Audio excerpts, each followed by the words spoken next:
Purbaya mengungkapkan dalam pertemuan terakhirnya dengan lembaga pemeringkat internasional S&P, investor global sebenarnya tidak mempermasalahkan substansi dari program-program prioritas tersebut. Menteri Keuangan Purbaya Yudi Sadewa menegaskan program-program unggulan pemerintah termasuk program makan bergizi gratis memiliki ruang anggaran yang sangat fleksibel. Anggaran program tersebut bahkan siap diefisiensikan atau dipangkas jika kondisi fiskal negara terdesak akibat tekanan ekonomi global. Purbaya mengungkapkan dalam pertemuan terakhirnya dengan lembaga pemeringkat internasional S&P, investor global sebenarnya tidak mempermasalahkan substansi dari program-program prioritas tersebut. Para investor hanya mengkhawatirkan sentimen negatif yang terlanjur berkembang di pasar keuangan. Purbaya memastikan pemerintah telah meyakinkan pelaku pasar bahwa fondasi fiskal Indonesia tetap kokoh. Meski program-program strategis tersebut tetap berjalan, defisit anggaran akan tetap dijaga ketat di batas aman. Antara lain saya bilang bisa dari MBG. Antara lain ya mungkin ya. Tentu aja itu tergantung kepada putusan Bapak Presiden, petunjuk Bapak Presiden. Tapi yang clear, Bapak Presiden jelas ingin efisiensi juga. Kalau nggak ada langkah yang seperti kemarin. Malah MBG diganti segala macam. Itu kan jelas menunjukkan komitmen Bapak Presiden untuk menjaga belanja nggak sembarangan dan untuk menjaga fiskal defisitnya di bawah 3%. Badan Gizi Nasional akan menggandeng investor untuk pembangunan dapur di wilayah 3T. Kebijakan ini merupakan bentuk komitmen dalam melakukan efisiensi anggaran dalam pelaksanaan program makan bergizi gratis. Badan Gizi Nasional berkomitmen melakukan efisiensi anggaran secara besar-besaran dalam pelaksanaan program makan bergizi gratis. Langkah ini ditempuh melalui berbagai strategi, mulai dari menggandeng investor dan dana tanggung jawab sosial perusahaan untuk pembangunan dapur di wilayah 3T hingga menghentikan sementara pembangunan dapur baru. Kepala BGN Nanik SD yang mengatakan upaya mencari sumber pembiayaan alternatif untuk mendukung pembangunan dapur MBG di daerah 3T tanpa membebani APBN merupakan bagian dari upaya efisiensi yang sedang dijalankan BGN di tengah kebutuhan peningkatan kualitas layanan program MBG. Selain mencari sumber pendanaan non-APBN, BGN juga memutuskan untuk melakukan moratorium pembangunan dapur baru. Untuk 3T, ini kami akan mencoba mengurangi tidak menggunakan APBN, mencoba ya. Tetapi tadi kami belum ke sini nih, sudah di demo nih oleh rupanya ada investor yang sudah membangun 3T. Kami akan selesaikan bagaimana sebaiknya, tapi untuk wilayah-wilayah yang belum digarap oleh investor, kami akan coba kerjasamakan atau kita bisa dibiayai dengan CSR-nya BUMN atau mungkin ada hibah dari luar negeri.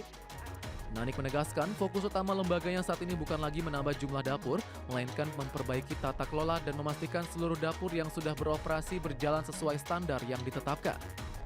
Jakarta, Tim Liputan, IDX Channel. BP BUMN akan menutup 14 anak usaha PT Telkom Indonesia Persero Tbk seiring dengan adanya program streamlining yang dilakukan di seluruh BUMN dengan cara merger maupun likuidasi. Kepala BP BUMN Doni Oskaria mengaku tidak akan ada PHK dalam aksi korporasi tersebut. Kepala BP BUMN Doni Oskaria mengaku akan menutup 14 anak usaha PT Telkom Indonesia Persero Tbk. Langkah tersebut dilakukan seiring dengan adanya program streamlining yang dilakukan di seluruh BUMN dengan cara merger maupun likuidasi. Doni Oskaria menegaskan tidak akan ada PHK dalam penutupan anak usaha Telkom.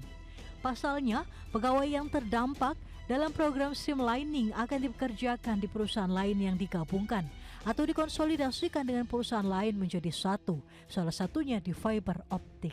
Konsolidasi, misalkan kayak fiber optik itu nanti terkonsol, ada beberapa perusahaan menjadi satu, kan size-nya menjadi besar, karyawannya ikut, kan banyaknya merger, gitu. Saat ini, Telkom memiliki anak usaha sebanyak 67 perusahaan, di mana nantinya 12 hingga 14 anak usaha akan dilakukan konsolidasi atau merger. Beberapa rencana penggabungan atau konsolidasi di anak usaha Telkom meliputi anak usaha yang memiliki lini bisnis fiber optik, pengembangan data center, tower, hingga infrastruktur. Jakarta, Riki Anwardi, IDX Channel. Presiden Amerika Serikat Donald Trump mengklaim pihaknya akan menyatakan kemenangan total atas Iran dalam 2 pekan ke depan. Trump mengeluarkan pernyataan tersebut hanya beberapa jam setelah Iran dan Israel sepakat untuk menghentikan eskalasi kekerasan terburuk sejak berlakunya gencatan senjata pada April lalu. Trump menyebut kemenangan bagi Amerika Serikat atas Iran akan segera terjadi dan dengan kemenangan tersebut, Trump optimis harga minyak mentah dunia akan kembali turun. Adapun ketegangan di Timur Tengah meningkat tajam sejak hari Minggu lalu ketika Israel membombardir ibu kota Lebanon, Beirut. Israel tetap menyerang Lebanon meskipun gencatan senjata masih berlangsung. Langkah tersebut mendorong Iran untuk melakukan balasan atas serangan Israel ke Lebanon dengan meluncurkan rudal ke wilayah utara Israel. Serangan Iran tersebut justru memicu gelombang serangan Israel ke Iran.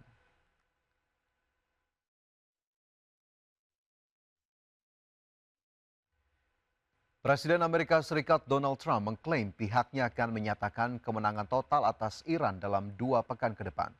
Trump mengeluarkan pernyataan tersebut hanya beberapa jam setelah Iran dan Israel sepakat untuk menghentikan eskalasi kekerasan terburuk sejak berlakunya gencatan senjata pada April lalu. Trump menyebut kemenangan bagi Amerika Serikat atas Iran akan segera terjadi dan dengan kemenangan tersebut, Trump optimis harga minyak mentah dunia akan kembali turun. Adapun ketegangan di Timur Tengah meningkat tajam sejak hari Minggu lalu ketika Israel membombardir ibu kota Lebanon, Beirut.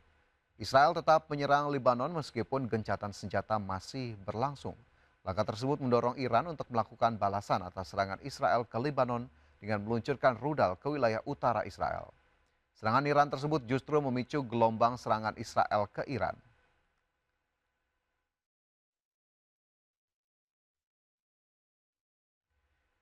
Pemerintah tengah menyiapkan paket stimulus ekonomi baru untuk menjaga daya beli masyarakat di tengah tekanan nilai tukar rupiah yang telah menyentuh level 18.100 per dolar Amerika Serikat.